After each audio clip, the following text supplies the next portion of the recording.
Nada, bienvenidos, muchas gracias otra vez por vuestra presencia aquí y hoy acabamos el ciclo de mujeres doctoras de la Iglesia y con Catalina de Siena, ni más ni menos, y con un invitado muy especial, el padre Ismael González Rojas. Es dominico, nacido en Vitoria y actualmente pertenece a la comunidad de Atocha de Madrid. Es licenciado en Historia, licenciado en Estudios Eclesiásticos, licenciado en Teología y doctor en Teología. Ha sido profesor en la Pontificia Facultad de Teología San Esteban, en Salamanca, en el Centro de Estudios Teológicos de Santo Domingo, la República Dominicana, y desde 2018 es profesor en la Facultad de Teología San Vicente Ferrer y en el Instituto Superior de Ciencias Religiosas, los dos en Valencia. Así que, sin más, pues esperando escucharte.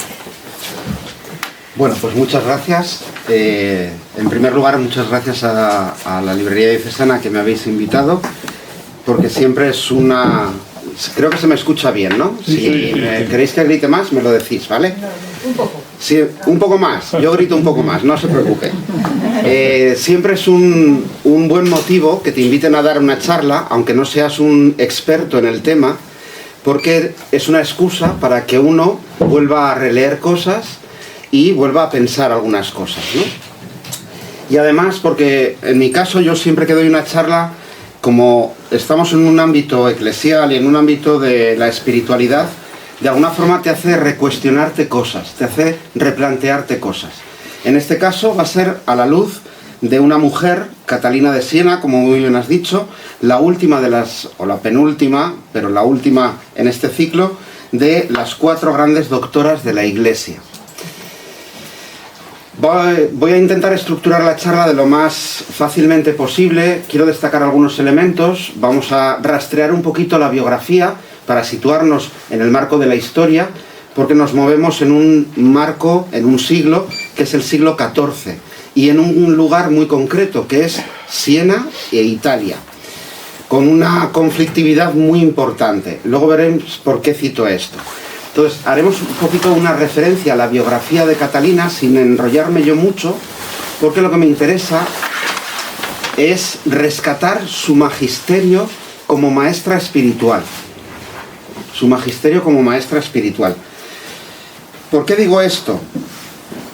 Bueno, cuando la Iglesia declara a una persona como doctora de la Iglesia, o doctor de la Iglesia, me da igual, lo que nos está diciendo la propia Iglesia, que alguien sea doctor, significa que alguien tiene algo que enseñarnos. Que alguien tenga algo que enseñarnos no significa que lo que nos enseñe solo sea válido para el siglo XIV, por ejemplo en el caso de Catalina, que es cuando ella vivió, sino que debería ser válido universalmente en cada momento de la historia.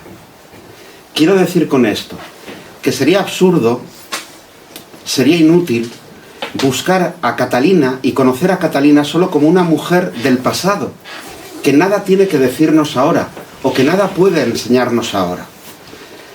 La fidelidad a un santo, o a un doctor de la Iglesia, una doctora en este caso, no es la repetición mimética de lo que ese santo hizo.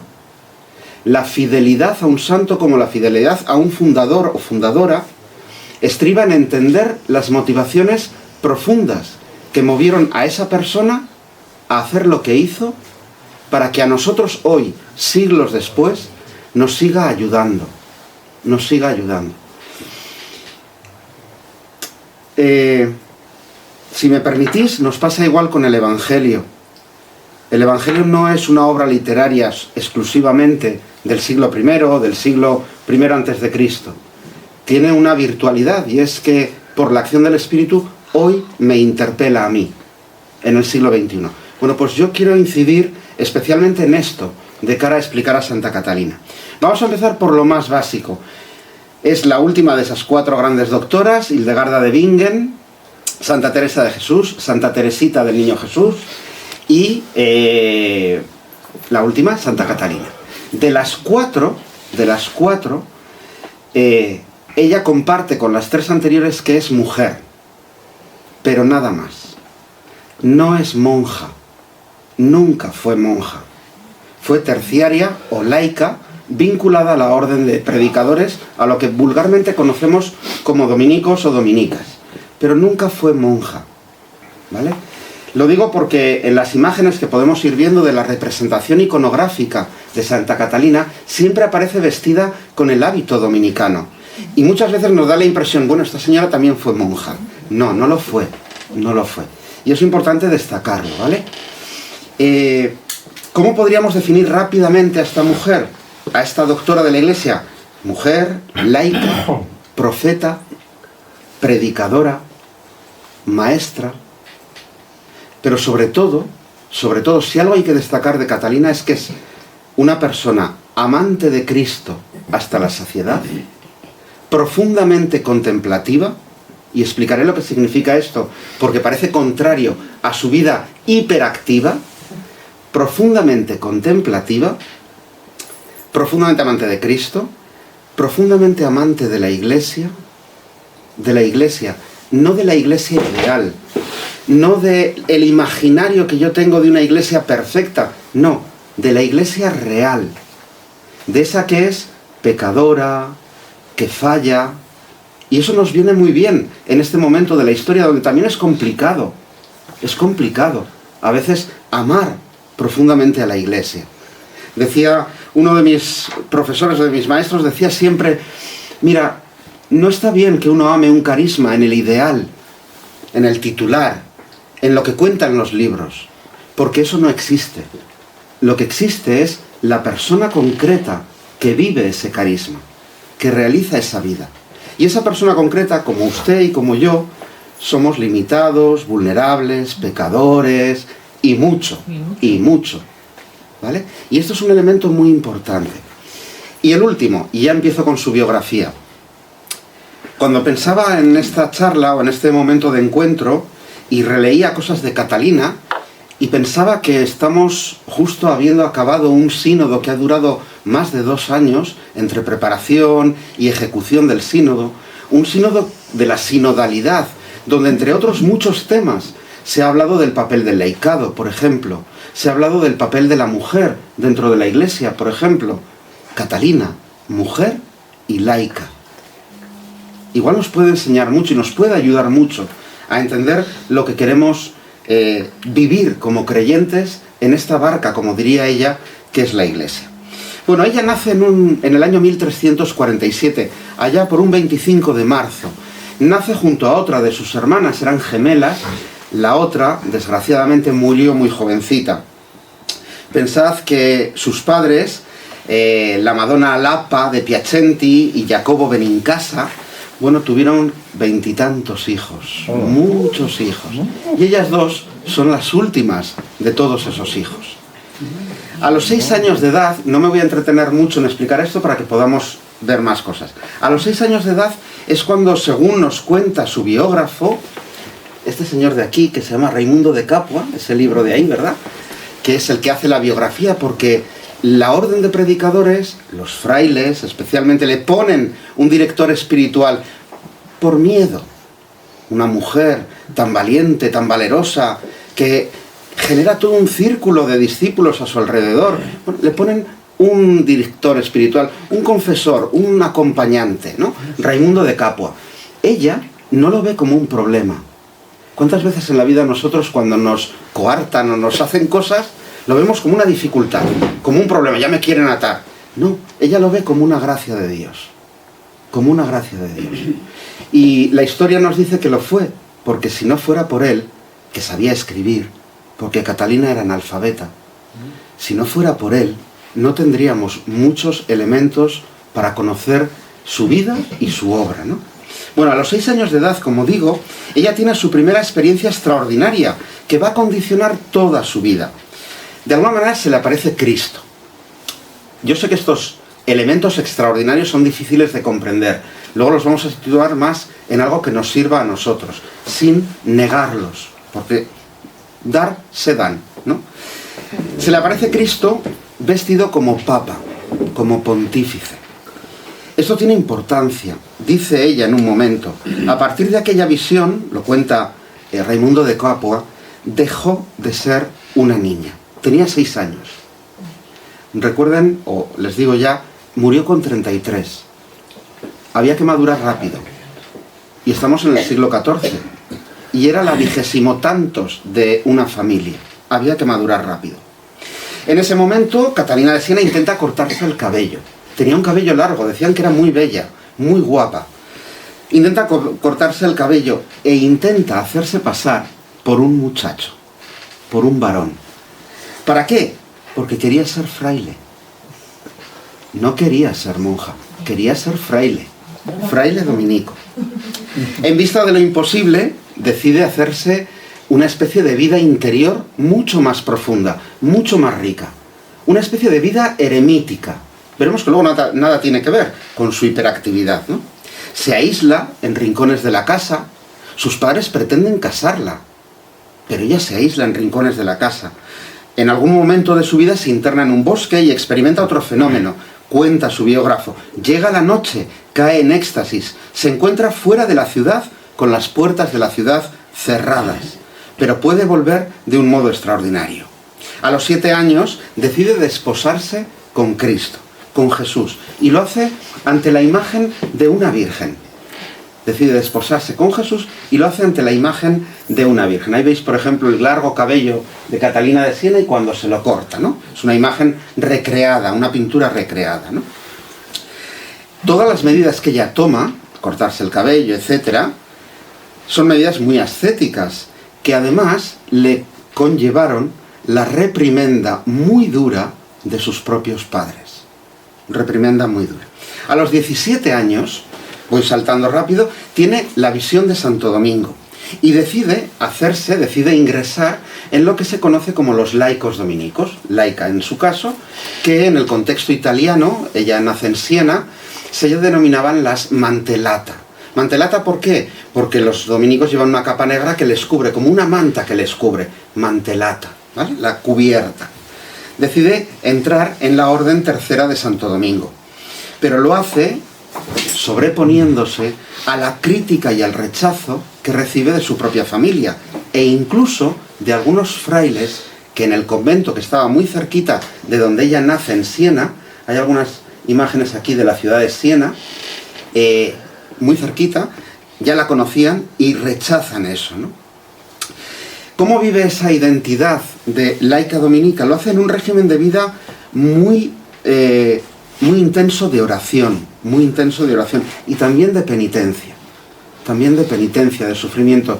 La biografía actual, si escuchamos a expertos actuales, nos hablarán de que tenía una especie de anorexia mística, ¿vale?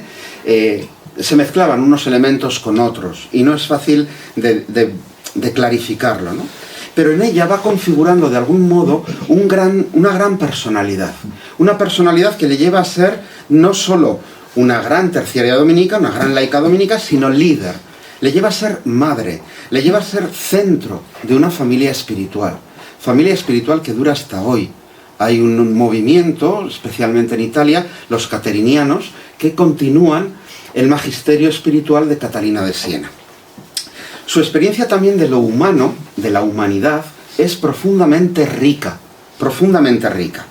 Primero desde el seno de su familia, 25 hermanos. Primero en el seno de su familia. Y segundo, en el contexto de su ciudad y en la época en la que vive. Dense cuenta, o pensemos, que ella va a pasar por el gran drama de la peste en la ciudad de Siena.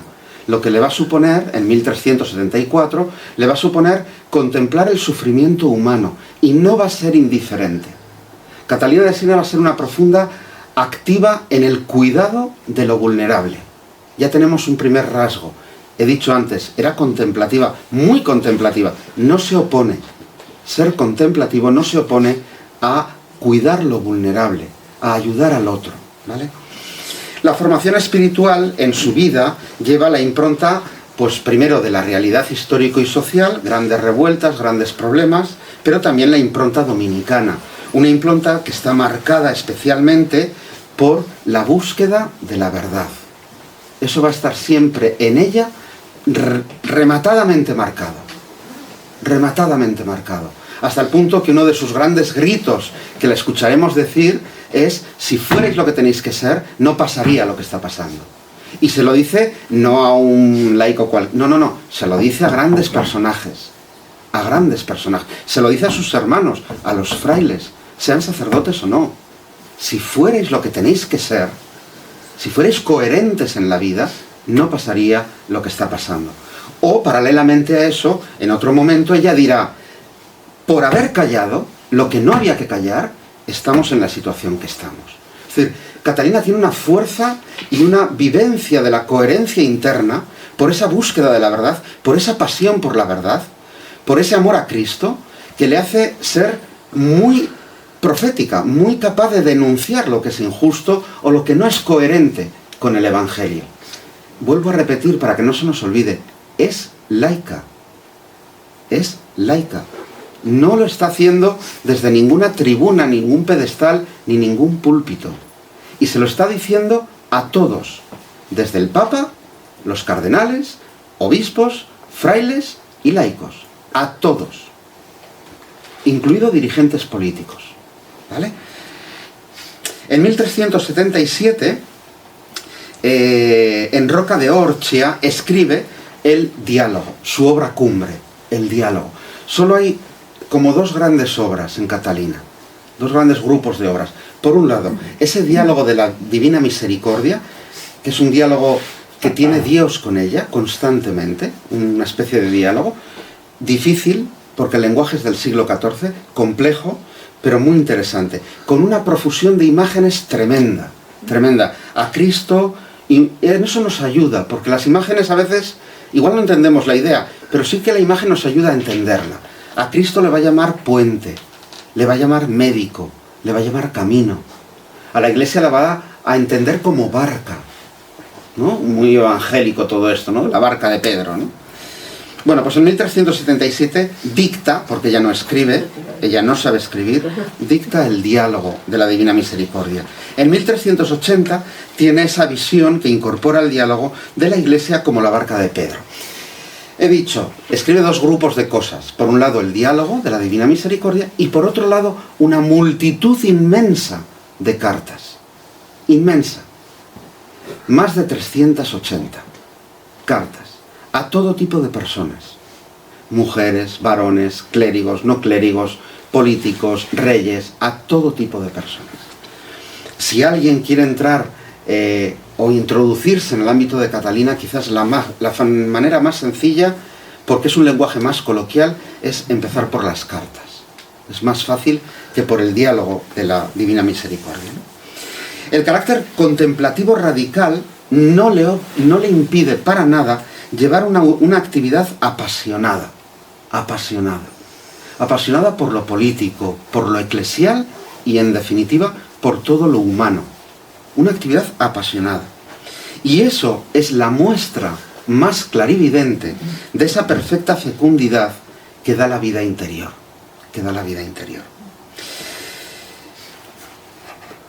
Podríamos decir que Catalina, de alguna manera, en su tiempo es, de alguna manera, transgresora, porque cumple un papel que no era aplicable fácilmente a una mujer en su contexto vital. Tiene influencia en muchas de las ciudades del entorno de Italia. Italia, para que nos hagamos una idea, en este momento hay varios estados.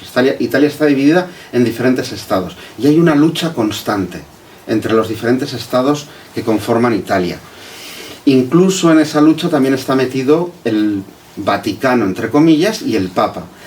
Es el contexto en el que se hace el cisma y en el que el Papa sale de Italia, huye de Italia y se refugia en Aviñón.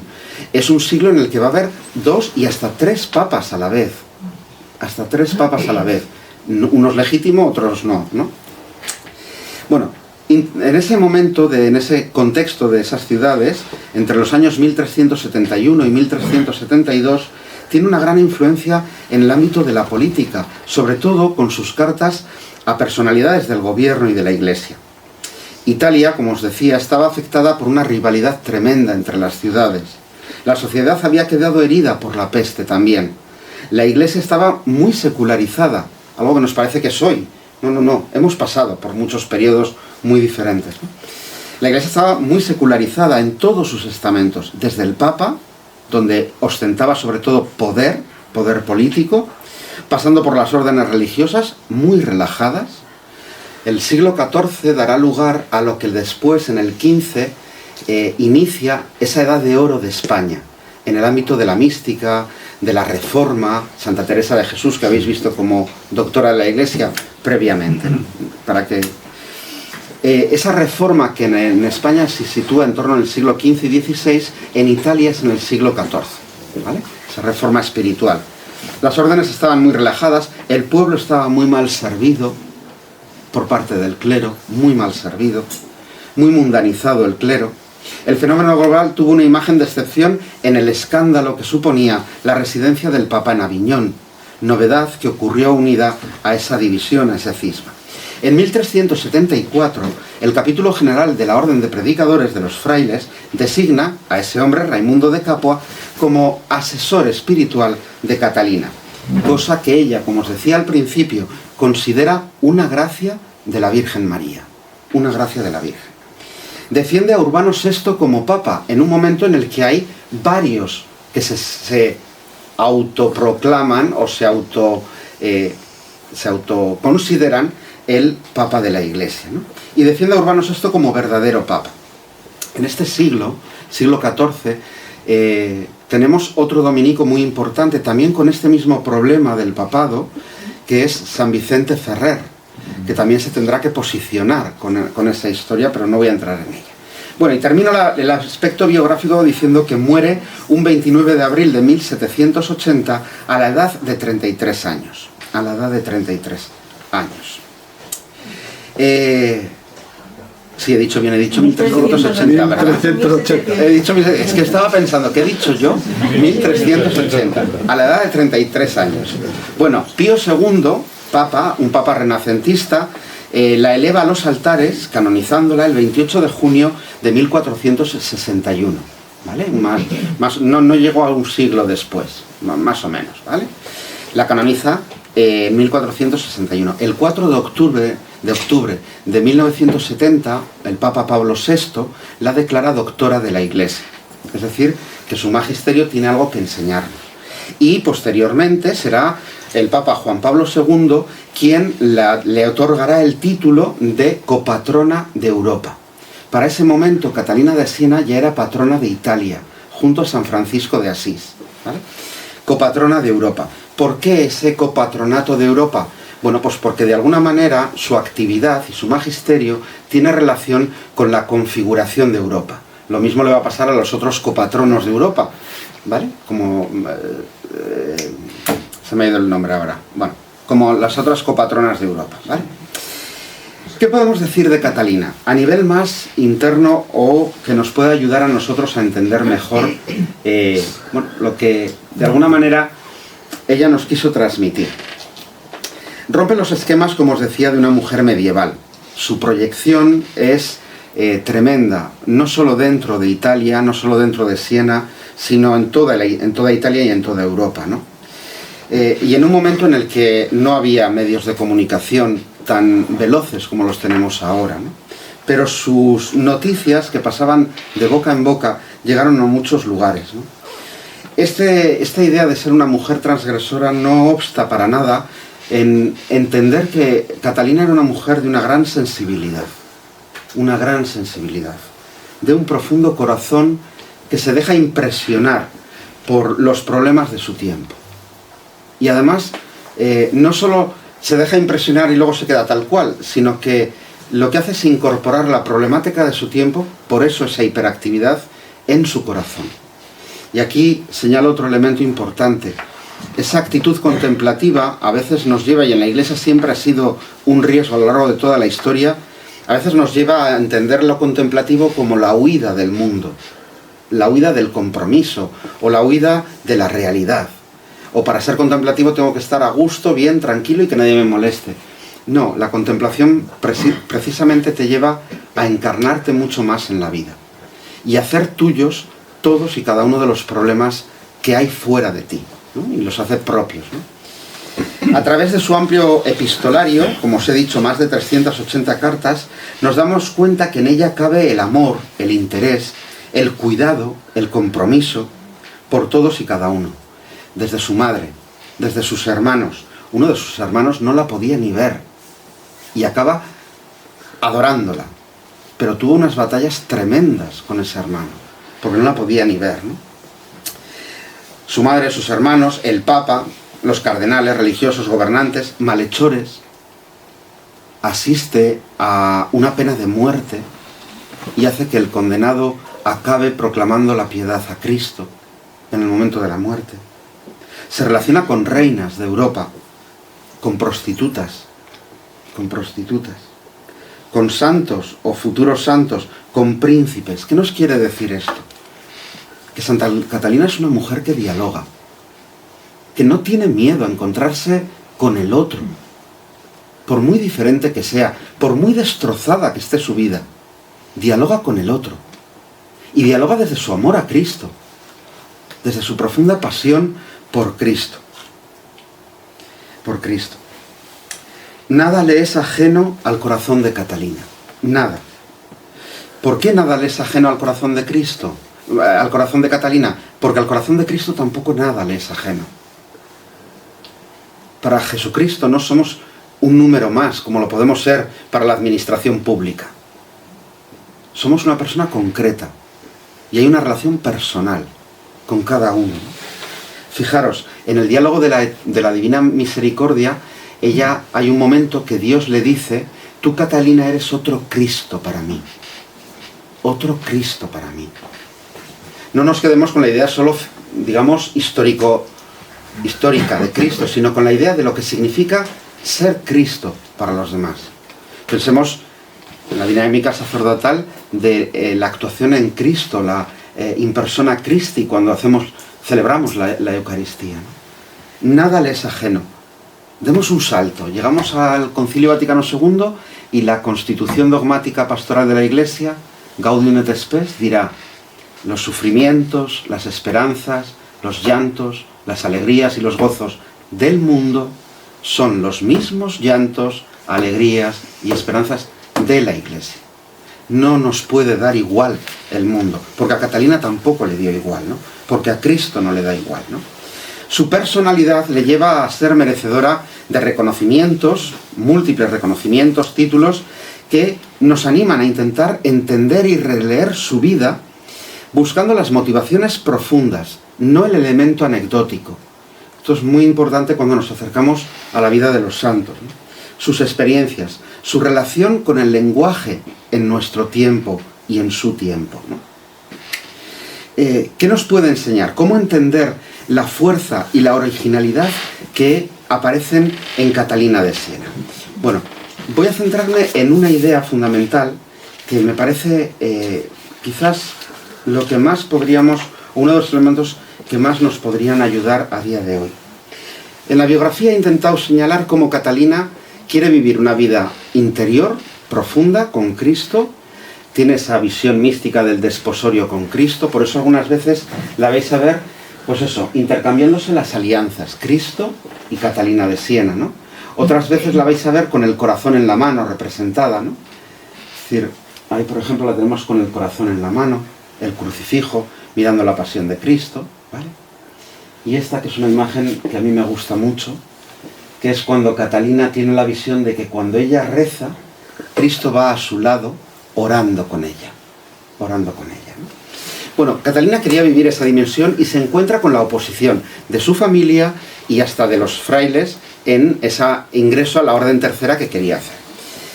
Y aquí viene una de las grandes doctrinas de Catalina, lo que se ha dado en conocer como la doctrina de la celda interior, Y voy a detenerme en esto porque quizás es lo más... En el siglo XXI, hace 2 semanas, en una audiencia, el Papa Francisco llamó la atención, algo que ya sabíamos, pero que lo mencione él fue muy significativo. Llamó la atención de la preocupación que está despertando el hecho de que hemos generado una sociedad donde la tasa de suicidios de gente joven es muy alta, excesivamente alta, en toda Europa.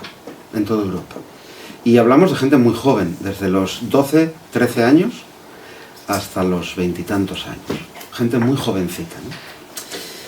Veréis por qué digo esto. El conocimiento, el deseo, el amor debe ser cultivado. Tuya real interior o desde lo que has construido para aparecer ante los demás. Y quedar bien, claro, porque a nadie nos gusta quedar mal. Nos hace mucho daño al ego, ¿no? ¿Desde dónde vivimos más? ¿Cuál es el riesgo de esto? Y se señala muy bien en terapia, que habitualmente el personaje acaba comiéndose, destruyendo a la persona. A la persona. He citado antes lo de los suicidios. En los adolescentes, con las redes sociales, con la proyección de la imagen, esto ha cogido una velocidad tremenda, tremenda, tremenda.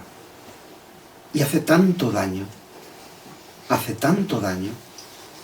Catalina dice que ella aprende que es muy importante estar dentro, aprender a vivir desde dentro de lo que uno es, aprender a vivir unificado con uno mismo, aprender a vivir reconciliado con uno mismo.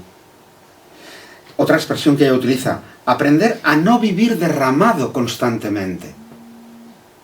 Derramado constantemente. Esto aplica también, como veo a algún sacerdote y alguna religiosa, me vais a permitir que haga una referencia concreta, ¿no?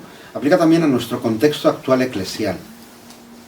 Eclesial me refiero, a veces ves a los sacerdotes corriendo constantemente, hiperestresados, ocupadísimos.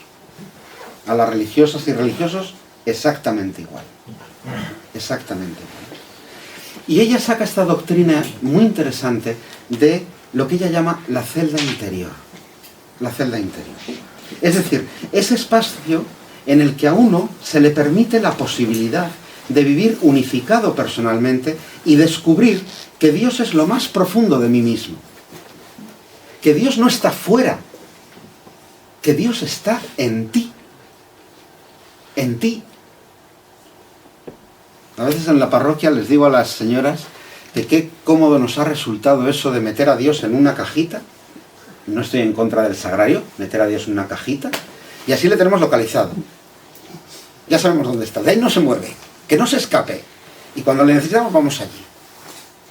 Pero una lección importante de Catalina es aprender a encontrar a Dios en ti, dentro de ti, como parte de Él que tú eres. No es la única, perdón, no es la única.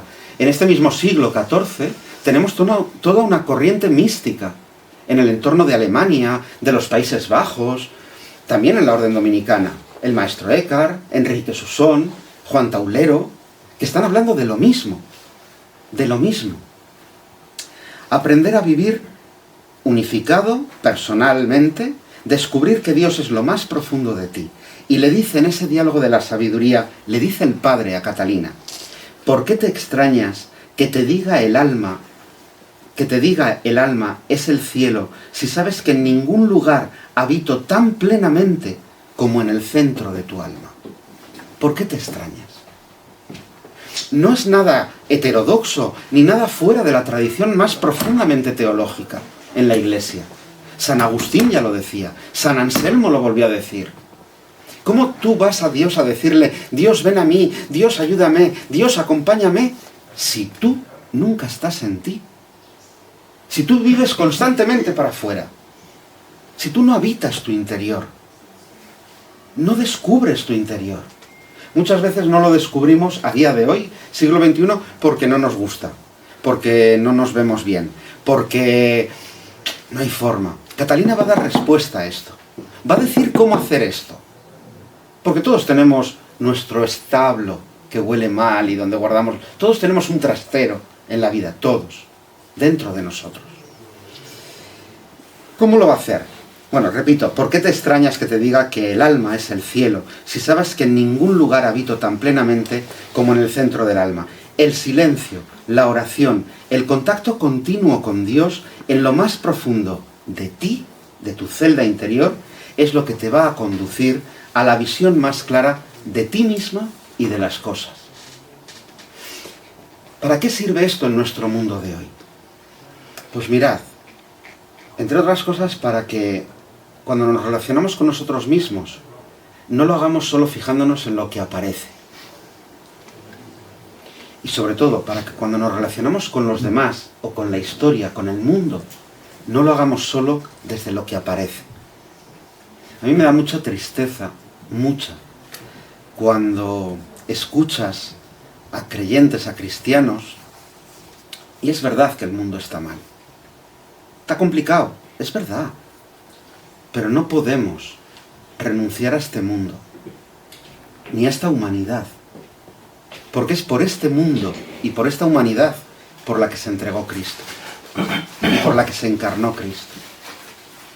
Este mundo y esta humanidad, no el mundo ideal y perfecto que soñamos, no, no, no, este, con todas sus contradicciones. Tiene conciencia de ello Catalina de Siena, de esa celda interior, y lo ve como el mejor de los regalos de Dios, a la que se empeña verdaderamente en su seguimiento. Sus servidores van a hablar de ella de este modo. Le dicen el diálogo de la sabiduría: ¿qué recompensa recibirán tus servidores? La recompensa es que yo espero por ellos, obligado por la oración de mis servidores, y les dé luz. Les dé luz. Hay personas, eso es un símbolo, la luz es un símbolo. Un símbolo, no, olvídense de la luz, es un símbolo. ¿Para qué sirve la luz? Para ver, eso es lo más claro. ¿Pero para qué más? Para iluminar. Para iluminar. Si alguien aquí trabaja en museos, sabrá la importancia de aprender a iluminar bien. O alguien es fotógrafo.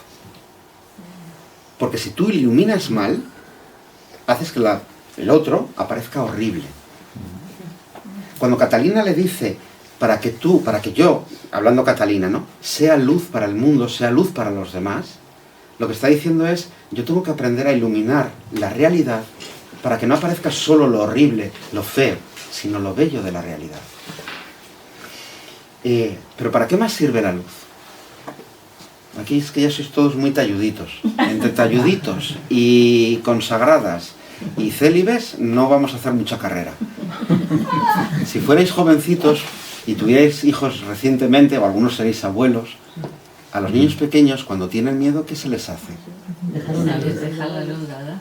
La lamparita. La luz quita miedo. La luz ayuda a superar el miedo.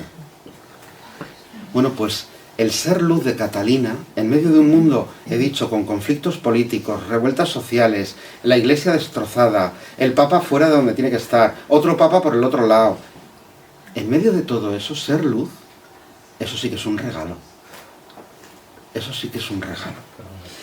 Hago de esta forma, dice ella, otra imagen, no voy a enredarme mucho en esto, hago que despierte el perro de su conciencia, dirá ella. Les hago percibir el perfume de la virtud. ¿Cómo ayudar al otro en nuestro mundo de hoy a descubrir la belleza de su interior? Con todo lo que he dicho yo antes. ¿Cómo hacerlo? Les permito que se les presente el mundo tal cual es, porque Dios así lo ha amado.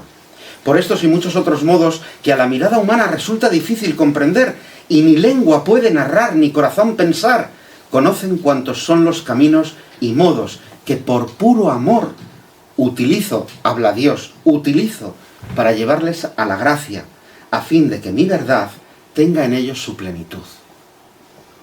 Qué bonito es eso. ¿Cuántos caminos tan diversos no hay en la vida para que Dios llegue a ti? Y a veces nos empeñamos en que tiene que ser por aquí. Y Dios, que es muy creativo, se va por otro lado. Pues dejémosle que vaya. Esta doctrina de la celda interior, que nos habla de la unificación personal, de descubrir a Dios dentro de ti, nos habla también, o nos enseña también, ese poder vivir desde lo que realmente somos. Desde lo que realmente somos. ¿Y cómo va a superar cuando nosotros, como he dicho antes, nos asustamos de lo que somos y a veces no nos gusta ni vernos? ¿Cómo lo va a superar Catalina? Lo hace muy bien, muy bien, muy bien, muy bien, muy bien. Y le dice, mira, tú no eres nada, le dice Dios. Tú no eres nada, no vales nada. No eres nada. Pero cuando tú eres capaz de mirarte con el amor que yo te miro, tú lo eres todo. Todo. Claro, cuando nosotros nos juzgamos desde lo humano, y normalmente desde el personaje que representamos, cuando nos juzgamos desde ahí, nos conocemos desde ahí, eso nos hace mucho daño. Pero cuando nos humildeamos, no me gusta mucho la palabra humillarnos, sé que es el verbo correcto, la palabra correcta, cuando nos humildeamos, es decir, cuando bajamos a nuestra propia verdad, porque humildad, recordad a Teresa de Jesús, es andar en verdad, cuando bajamos a nuestra propia verdad, al barro, al humus que somos, y que no nos gusta, cuando hacemos eso, y permitimos mirarnos como Dios nos mira, desde su amor, desde su misericordia, desde que somos criaturas de Él, entonces eso nos lanza para arriba. No nos destruye. Todo lo contrario, nos construye. Nos construye. Aprenderse a mirar desde el amor de Dios. Lo voy a traducir un poco más. Uy, ya llevo 45. Acabo enseguida, ¿eh? Lo voy a traducir un poco más porque me parece muy importante. Y me vais a permitir que me levante porque soy muy nervioso, soy muy inquieto. Qué importante es, y lo sabéis por educación, y si habéis sido padres también o madres, creer en las posibilidades del otro. O los profesores, ¿no? En magisterio. Creer en las posibilidades del otro. El modo en el que cuando alguien cree en ti, te hace capaz de muchas más cosas. Igual que cuando nosotros, cada uno de nosotros, creemos en nosotros. Pues lo que Catalina intenta decirnos es, ¿tú eres consciente de que Dios cree en ti? Porque no está viendo la mierdecita, perdonadme la expresión, la mierdecita que eres tú ahora que te has caído. Está viendo todo de lo que eres capaz. Cuando eres amado. Cuando eres impulsado. Eso es lo que está viendo Dios de ti. No ve tu pecado en este momento que has tropezado y te has caído. En el lenguaje coloquial, ¿cuántas veces hacemos esto? Nos pasa algo, se nos cae algo, si es que soy un torpe. O tenemos un mal día y decimos, si es que soy... No. Eso es un estado temporal. Eso no es tu identidad. Pero necesitamos que alguien nos lo diga. Y que encima, como dice Catalina, que nos lo diga Dios. Que nos lo diga Dios. De alguna forma, esta doctrina de la celda interior nos ayuda a entender con Catalina, de Siena, nos ayuda a entender que es un Dios de vida. Que es un Dios de vida. Nos ayuda a entender que a Dios no hay que tenerle miedo. No hay que tenerle miedo. Pero a Dios no se le puede ir con la mentira, sino con la verdad de la vida. Ese humillarse, ese abajarse, esa pedagogía de tú no eres nada, se la está haciendo ver a Catalina para que entienda que solo desde ahí yo puedo ayudarte. Le dirá a Dios, yo puedo levantarte. Solo desde ahí, ¿no? Bueno, pues ese elemento es quizás en su magisterio uno de los elementos más importantes, el de la celda interior, ¿no? Bueno, voy terminando, no sé cómo voy a terminar, pero voy terminando. He dicho también que Catalina tiene una dimensión profunda de oración, una dimensión muy interna de relación con Dios, y una oración constante. Esta doctrina de la celda interior, la consecuencia de ella es esto, es esta oración. ¿Por qué? Porque rezar no es un objetivo. Orar no es un objetivo. Yo ya he cumplido, ya he rezado el rosario, ya he cumplido, ya he ido a misa, ya he cumplido, ya he hecho las laudes, las vísperas, ya he cumplido. No es un objetivo, es un medio. Un medio. ¿Un medio para qué? Para relacionarme con Dios, pero no un objetivo, ¿no? Por eso no cabe el cumplimiento de la oración. La celda interior le ayuda a entender a Catalina que orar es todo. Orar es la vida. Orar es vivir. Vivir consciente de que no voy solo, de que voy acompañado, ¿no? ¿Cómo llegar a ese estado de amor y perseverar en él? Y le dice Cristo en el diálogo de la eterna sabiduría, con oración continua. Pero no es una oración solo vocal, no es una cuestión de repetir y repetir oraciones de palabra, sino es una conciencia mental. Una conciencia mental. Es decir, es vivir los carmelitas, ya que habéis visto a Teresa de Jesús y a Teresita de Lisieux, los carmelitas, la doctrina carmelitana es muy de la presencia, hacer presencia de Dios en tu vida, ser consciente de esa presencia. Bueno, Catalina lo dice de otro modo, pero está insistiendo en lo mismo, ser conscientes de que en la vida no vamos solos, ni estamos solos, ni estamos solos. En esa oración, que debe pasar por esa conciencia constante, Dios le va a dar a entender al sujeto que para conocerse propiamente no se puede conocer sin la bondad de Dios, sin la misericordia de Dios. Diálogo de la divina misericordia, sin la misericordia de Dios. Se debe trabajar en la oración no para el propio bien, le dirá en el diálogo, sino para el bien del prójimo. Para el bien del prójimo. Catalina, no lo he citado antes, Catalina se dedicó a curar, a cuidar. Trabajó con pobres. No fue solo una actividad de cartas de ella cerrada en su torre y ahí escribiendo. No. Estuvo mucho en la calle, ¿no? Y en esa oración y en esa vivencia de la presencia de Dios en tu vida es cuando descubres el gusto por mantener esa relación. El gusto por vivir siempre con la conciencia de que Dios está en ti, de que Dios te acompaña, de que Dios vive en ti, ¿no? Y ahí nacería otro elemento, que ya no me voy a enrollar por respeto, ahí nacería otro elemento que es fundamental, que es el tema de la verdad. La relación con el otro, dicho de una manera muy coloquial, cuando yo me relaciono con el otro, de alguna manera el otro me devuelve a mí mi verdad, porque las relaciones nos hacen de espejo. El otro muchas veces nos hace de espejo.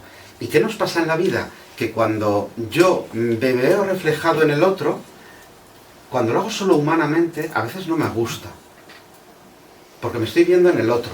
Y a nadie, no sé a vosotras o a vosotros, pero a mí a veces no me gusta mirarme al espejo.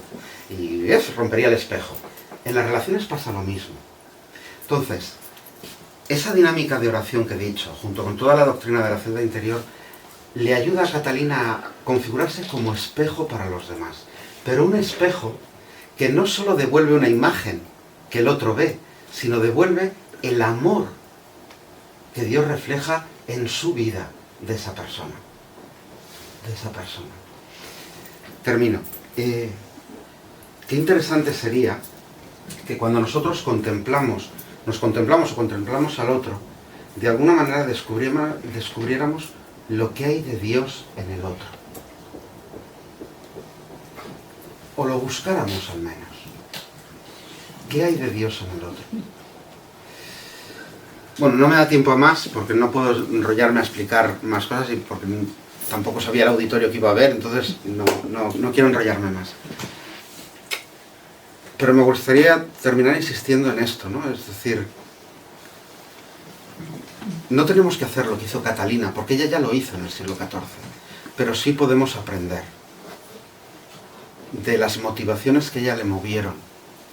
Antes he hablado del sínodo de la sinodalidad, se discutía del papel de la mujer. Pues yo no encuentro una mujer más metida y más comprometida y con más valor. Esta es la mujer que le dice al Papa, oye tú, pórtate como un hombre y vuelve donde tienes que ir. Y es una mujer, y es laica. O les dice a los hermanos, oye, sed honrados, ser coherentes. Bueno, nada más. Lo dejamos ahí si os parece.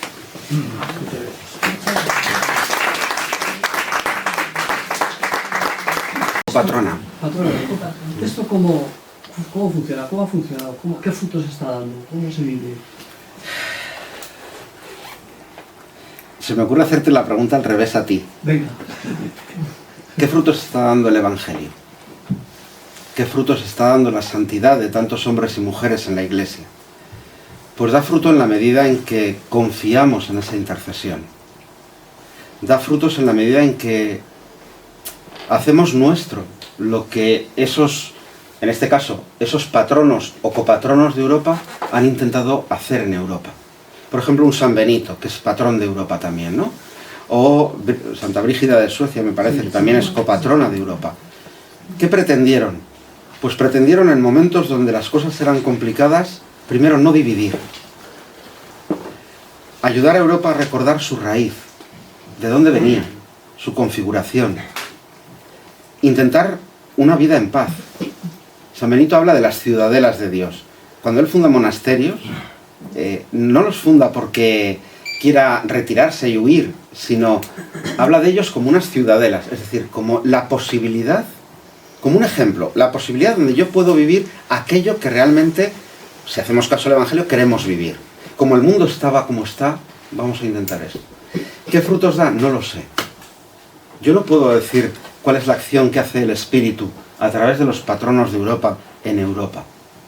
Pero la hará, estoy convencido que la hará cuando los que somos Europa también escuchemos al Espíritu. Dime. Una pregunta muy simple. Nunca me he explicado cómo es posible que una persona tan inteligente y tan activa no aprendiera a leer y escribir. Porque yo voy viendo que es bastante fácil. Y en las vidas de los santos, Ana de San Bartolomé, la carmelita, en 2 ratos le enseñó Santa Teresa a leer y escribir, esta fue secretaria. No me lo explico. Bueno, pues yo y tampoco. algo raro me parece que tiene que haber. Mira, yo la única razón que te puedo dar, y no soy experto en la biografía de Catalina, pero la única razón que te puedo dar es que el modo en el que ella planteó su vida ni se preocupó por aprender. Eso. Primero porque tenía gente alrededor que hizo mucho eso, le escribía las cosas. Había mucha gente que a su alrededor que ella dictaba las cartas y le escribían. Y iba, dice el biógrafo Raimundo de Capua, iba de una mesa a otra, de un lugar al otro, corriendo, le dictaba una frase y luego iba donde el otro y dictaba otra frase. Y a veces hay inconexiones en el texto, en los textos de ella. Pero yo creo que no se preocupó de eso. No sé por qué. Pero, un dato verídico es que ella no aprendió a escribir. No, era analfabeta. Pero tenía una sabiduría de espíritu, no sé cómo. Yo no entiendo cómo obra Dios. Lo hace. El que lo escribió pudo poner lo que quiso. Ni lo releyó. Eso es verdad. Pero eso es lo mismo que si yo te digo... no sabemos ya si es de Santa Catalina o buena parte. Las mismas obras de Santa Teresita las afeitaron tanto, sí, que es ahora cuando las leemos, incluso las de Santa Teresa, pero los que no eran ellas. El Fray Raimundo, pudo haber manipulado un teólogo, escribió, pues no sé si leo a Santa Catalina o a Fray Raimundo. Eso es verdad lo que estás diciendo. Es verdad que si hubieran hecho eso, hay cosas que no hubieran escrito y que nos han llegado. Lo mismo que sucede cuando nos acercamos a la Sagrada Escritura. Es decir, el evangelista Lucas o Mateo o la comunidad que está detrás de esos relatos pudieron escribir de Jesús lo que les dio la gana. Y decorarlo, ¿no? Y de hecho la hermenéutica bíblica nos dice que muchos textos han sido generados literariamente. No son verídicos, sino que han redactado un relato. Por eso yo he insistido en un momento, no nos podemos quedar en la literalidad del texto, sino intentar ir a cuál es lo que está detrás, ¿no? Por eso la Iglesia dice, cuando lee la palabra de Dios, que es verdad el texto literal, pero no podemos hacer en la Iglesia un literalismo de la Sagrada Escritura. Bueno, por poner una comparación. ¿Hasta dónde? Bueno, pues hasta donde llegan los investigadores con los materiales que tienen, con los conocimientos que tienen, para rastrear los textos de Catalina, que lo mismo pasa con Santo Tomás de Aquino. Bueno, pues este señor escribió, tenía un montón de amanuenses que escribían por él, no solo escribió él. Bueno, y lo decoraron, lo cambiaron, pues posiblemente, quizás algunas cosas, pero yo entiendo que cuando la Iglesia a estas personas las canoniza o las proclama doctores, lo hace porque hay una verdad detrás de, pues eso, de las palabras, que sí es válida y que es real. Si esa verdad es más de Raimundo que de Catalina, pues bendito sea Dios. Mira, bendito sea Dios. Porque no hace mal. Pero yo no soy un experto. No te puedo contestar. Sí, es poco importante. Yo he venido a 3 conferencias de doctoras y son mujeres revolucionarias. Las que yo he venido, menos la de Santa Teresita, que eran 3 mujeres pero que se pegan con todo el mundo. Sí. Porque tú has dicho que se pegó con todos. Con todos, pero las demás también. O sea, Sí, Santa Teresa se pegó con mucha gente. Y el de Garda de Bingen ni te cuento. Fue brutal. Pero Te quiero decir que son mujeres que necesitaríamos para esta época. Son mujeres que son... Pues ánimo. Porque aquí la mayoría, aquí lo que yo veo son mujeres. ¿Los hombres también eran así? O en esa época, quiero decir.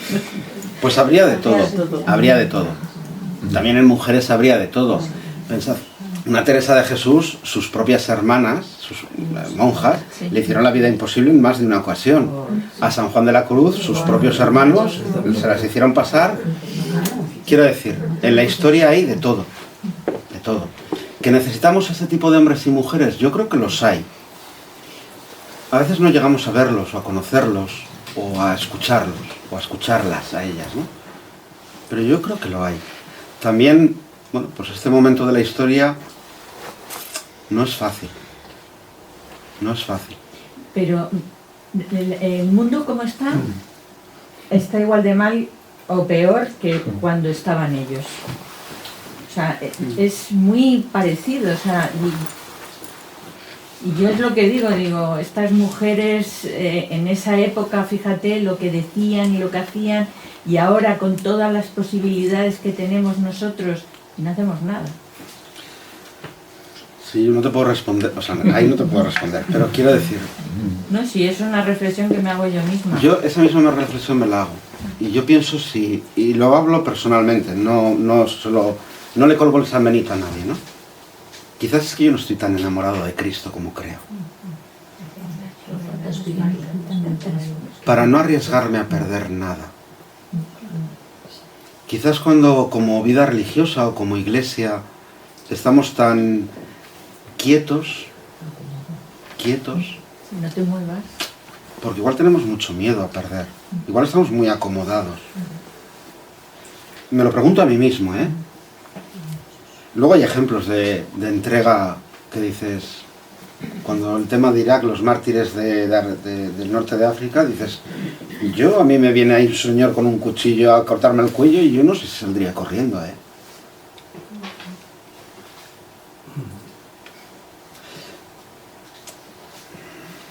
O sea, la acción de estos hombres y mujeres tan valientes, hay acción de Dios. Hay acción del Espíritu, es evidente.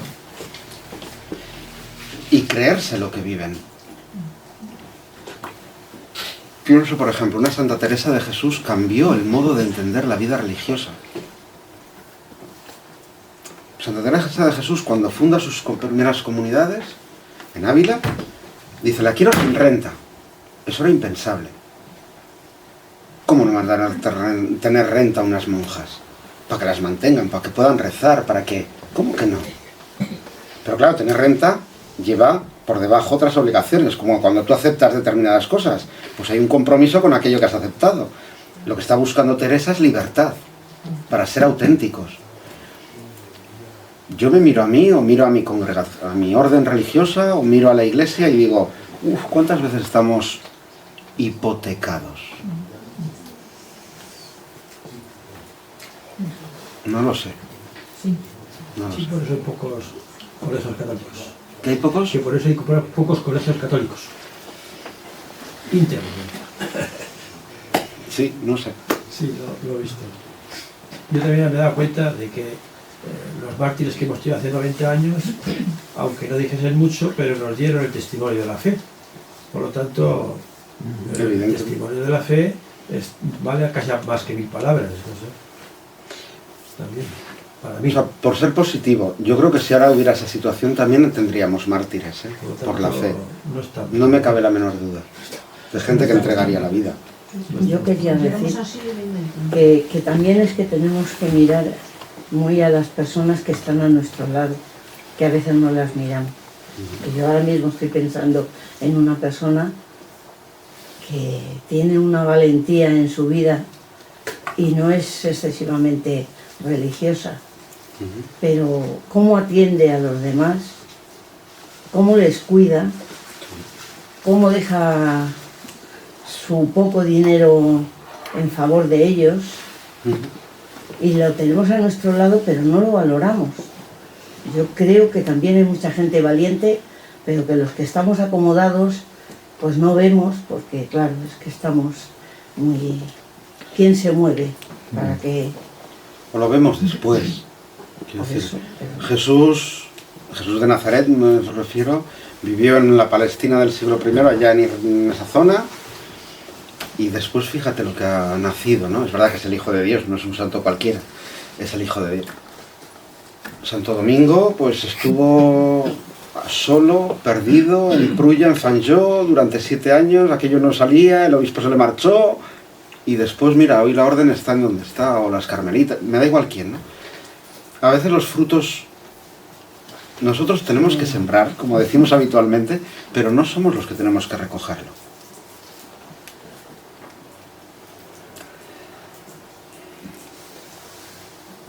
No. Sí. Aprender a mirar, decías tú, a los que llevamos al lado. Claro que sí. Claro que sí. Pero a mirar con esos ojos que decía Catalina.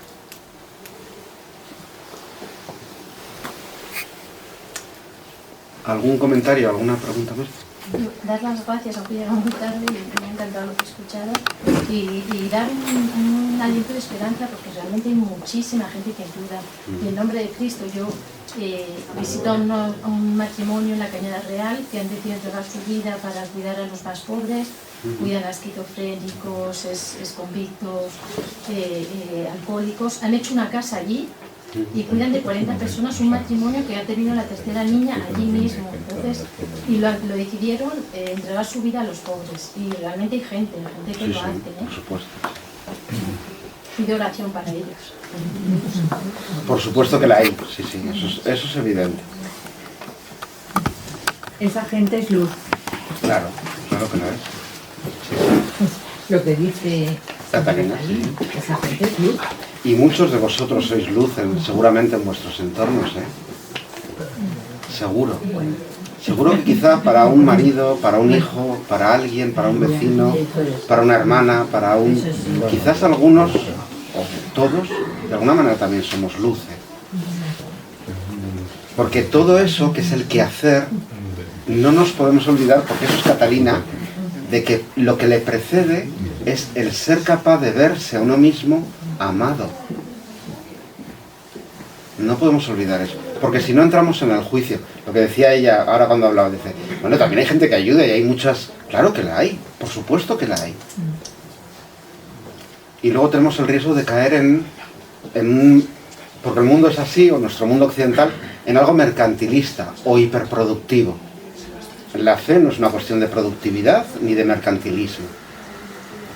No somos mejores por ser más. A veces creemos que el éxito está en el más, ¿no? Porque la sociedad nos vende eso, ¿no? Más ingresos, más posesiones, más fama, más estudios, más... En la fe esa dinámica con Dios no funciona.